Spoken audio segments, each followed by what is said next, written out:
Many African American soldiers came home from World War I with hope of a better life. Noted journalist Dwayne Wickham will recount the timeline and events of one of America's most controversial and suppressed sagas as we travel to Tulsa, Oklahoma for the day they bombed the Promised Land.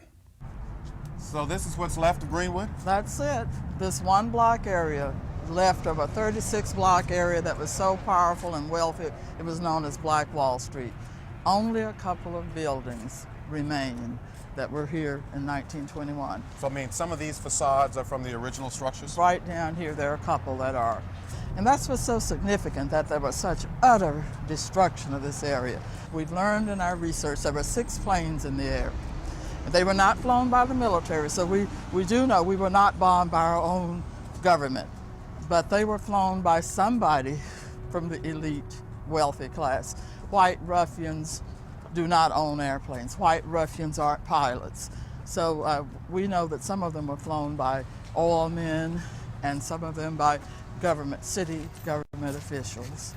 So now down here is where it all started at the railroad track. That's the railroad track. That's the Frisco Railroad. Armed whites came from there. Blacks were armed over here on this side, and they fought a brave fight to hang on, to protect their neighborhood. But they were outnumbered. The whites had the better weapons, machine guns. They had more people. They had the government on their side. It was a lost cause. It's an interesting story because it begins not in 1921 when the riot occurred, but it begins much before then. Oklahoma Territory was the promised land for many African Americans who left the South, who had great promise that came out of the Emancipation Proclamation, who thought that the things in their lives would change significantly as a result of the 13th, the 14th, and the 15th Amendment, the passage of those constitutional amendments giving them the right to vote, giving them a secure freedom in this country, and other constitutional guarantees to vote and to move about the country freely, to buy property, to testify in juries. But they found that these rights were being denied them in the South, and so they began to move west. And as they moved west, they moved to Oklahoma, then Indian Territory. 1907, Oklahoma became a state. Many African Americans then living in Oklahoma were in fact relatively prominent. They owned property. They had title to deeds that had come to them because they were part of the Cherokee Indian Nation or the Seminole Indian Nation, and also because they had been partners in the effort to develop this territory, which had significant natural resources, chief among them oil. It was the best of times, and it was in fact the worst of times. The best of times because of the opportunities that were provided these people who were moving away from segregation, away from discrimination, they thought, into the promised land of this territory. And as it became a state, in fact, it became the worst of times because the Oklahoma legislature, 3 years after statehood in 1910, passed a grandfather clause to its constitution, which forbade anyone from voting whose grandfather had not voted. Excluded all African Americans at that point. But it was also the best of times because in the segregated city of Tulsa was that section of the city set aside for African Americans. There blossomed a significant economic opportunity for African Americans. They owned theaters, they owned roller skating rinks. There was a 54-room hotel built in Greenwood by an African American. Churches bloomed and blossomed. There were at least a dozen churches in North Tulsa. There were all kinds of businesses catering to the needs of African Americans, and as a result of that, it created wealth within the community.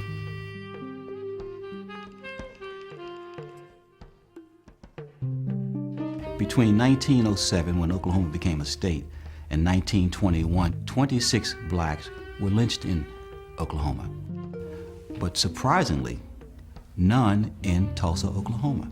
You also had added to this situation the return of many African American veterans who had served honorably in World War I, who had bleed as many had bleed before them, certainly in the Spanish-American War and in the Civil War, that through service of their country, they would lay legitimate claim to the rights that they had felt that they were so deserving of. And so when they came home, they said, nevermore, it won't happen here, we won't allow it.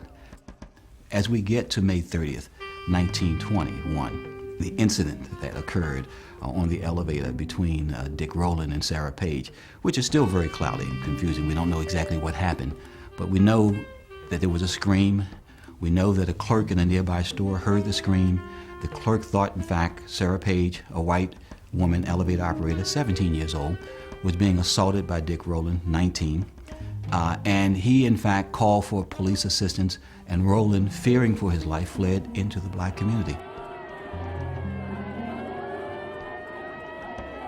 There was a confluence of events. You had the incident itself, and then you had the competition between two daily newspapers in Oklahoma, competing for space, competing for advertising, competing for white readership. One of them, the Tulsa Tribune, a newspaper that was started by a man who had moved there from the Midwest. And it really operated like a tabloid, like the National Enquirer. It lent itself to great sensationalism. And in this incident, it created the kind of story that really got people excited and suggested, in fact, in an editorial, that there would be a lynching that night.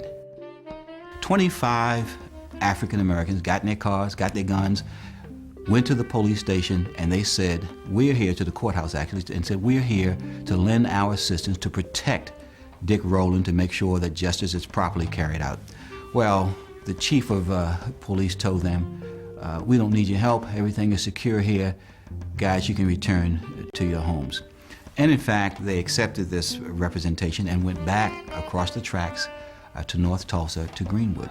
Reports came into Greenwood that the crowd that had been just a couple hundred whites standing outside of the courthouse where the jail was located had grown to in excess of 1,000, and that their temperament was surly, that they were looking for an opportunity to storm the courthouse and to take Dick Rowland into possession and to put a noose around his neck. Well, this time the group grew. 75 African Americans, armed with pistols and rifles, went back to the courthouse and stood there and said, we're not going to let it happen. We're here again to present ourselves as good citizens to protect the rights of someone who has been accused but not convicted of a crime. What happened then was the precipitating incident. One of the whites in the crowd decided to disarm one of the blacks who was standing with a rifle, tried to take the weapon from this person. The gun went off, and this white person became the first fatality in what now has become known as the 1921 Tulsa Race Riot. Many don't want to recognize that so many whites were killed. But remember, Greenwood, we have these people with an attitude. We have these World War I soldiers with weapons. We had wealthy people who bought guns, who listened to the African Blood Brotherhood and said, you can't depend on the police to protect you. You better do it for yourself. Protect your women and children. They had been stocking up. They had weapons. There are a lot of stories about conspiracies. Subplots abound in this story. What we do know is that at that moment, that night, on May 31st, 1921, passions raged within the white community at the killing of this one gentleman who attempted to disarm the black who had come to protect Dick Rowland. And as a result of that, more and more people came to this crowd that became a mob. And the mob took on the characteristics of a mob. They wanted to get someone. In fact, most people in the mob were deputized, made special police officers. And as they were being handed their badges, they ran out of badges, they started giving them patches. They ran out of badges, they gave them ribbons, something to identify them as special policemen. And then they were given instructions, and the instructions were these: get a gun and get a nigger. There was little sleeping, for the noise of guns kept us awake all night. About 5 o'clock, a very peculiar whistle blew. This seemed to have been a signal for a concerted attack by the whites, for immediately a terrible gunfire began. James T.A. West, teacher in high school. What we're talking about has been misnamed. We call it a race riot. It was in fact a race war, which is what sustained the mob, in fact. As the first incidents occurred, instead of fleeing, as many did in other riots, for instance, in 1919, 2 years earlier, there were 24 race riots across the United States. And in most of those race riots, African Americans were quickly put in flight. Not in Tulsa. In Tulsa, there were pitched battles being fought. The early battles were in fact fought in South Tulsa in the white community as blacks tried to make their way back from the courthouse, back across the tracks into North Tulsa. So these battles took place back and forth, pitched battles in different portions of the town. As we moved back and forth, these battles moved, people were being shot and wounded, and whites became more and more agitated. Many of them stormed the National Guard Armory. They needed more weapons. Early on in the fight, they were outgunned. They somehow managed to secure a machine gun, and they used it to secure a position atop a grain elevator, and to take advantage of that position to lay down a wall of fire that caused African Americans to flee back deeper into Greenwood. The whites had got up in that mill and shot over to the back part of Jackson's funeral home to hit the boy in the hand while he was unlocking the door to try to get the ambulance out of the garage.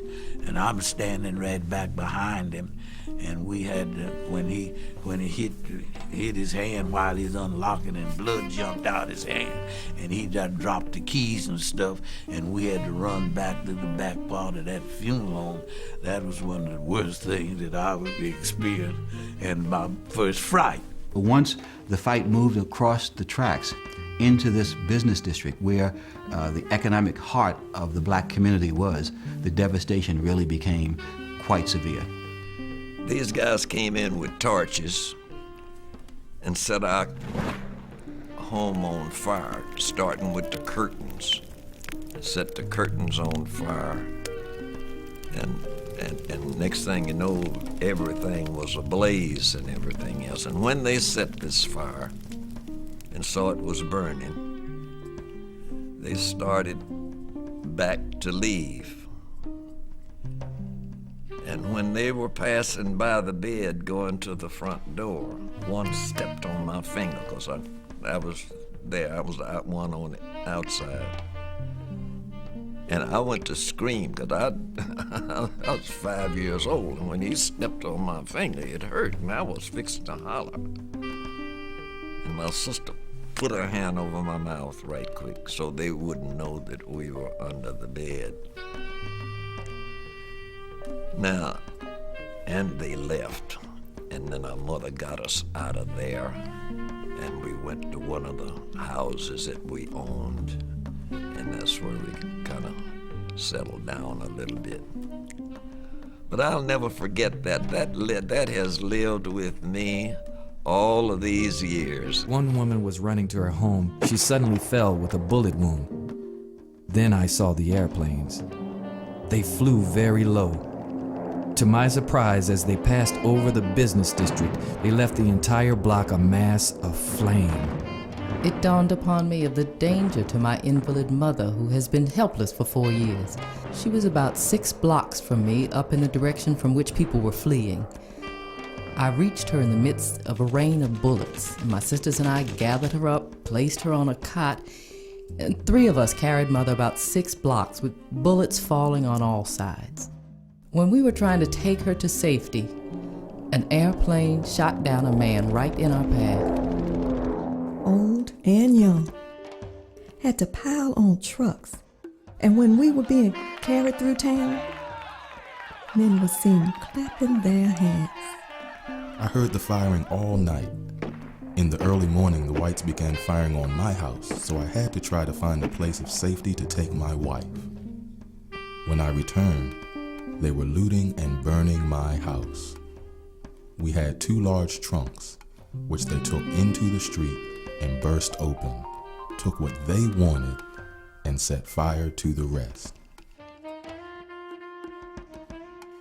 I didn't see my father during the race riot, but they rounded up a lot of men and took them down on 11th Street, because that's where we used to play ball before they built a stadium there at Booker T. Washington. Mr. Otis Clark, a dear sweet gentleman, 97, he weeps. I have seen him tear up and weep when he says, "I wonder what happened to my stepfather. I haven't seen him since that day. He wouldn't have left us. I know he's dead. I just wish I knew where." Such a district as the old nigger town must never be allowed in Tulsa again. It was a cesspool which had been pointed out specifically to Tulsa police and to Police Commissioner Atkinson, and they could see nothing in it.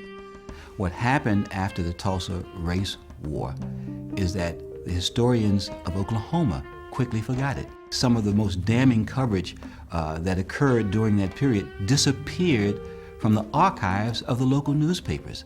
And so as we move a generation or two ahead, what we find is a quick kind of a mindset which suggests that it didn't happen, folks.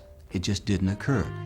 We're finally coming to an age of recognizing when a gross injustice has been done, you need to have forgiveness. You need to apologize. And it doesn't mean that this present generation is assuming the personal responsibility. It just means accepting responsibility. We have a history in this country of looking at these kinds of things with a kind of a split image. When we look at what we did as a nation to Japanese Americans during the 1940s, the Congress of the United States decided that reparations were in order. The Congress decided that an apology was in order. When you focus in on Tulsa, where you have survivors, the question seems to be put in a different way. People in Oklahoma are now saying, we need to do something. We need somehow to recognize what has happened, and we need somehow to repair the damage. But there just is not the stomach among the legislators and the governor to give reparations to people who have suffered so greatly.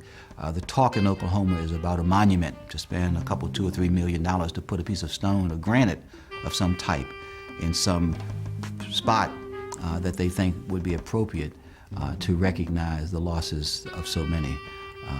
I suspect that in many ways, for those who are survivors, it won't be enough.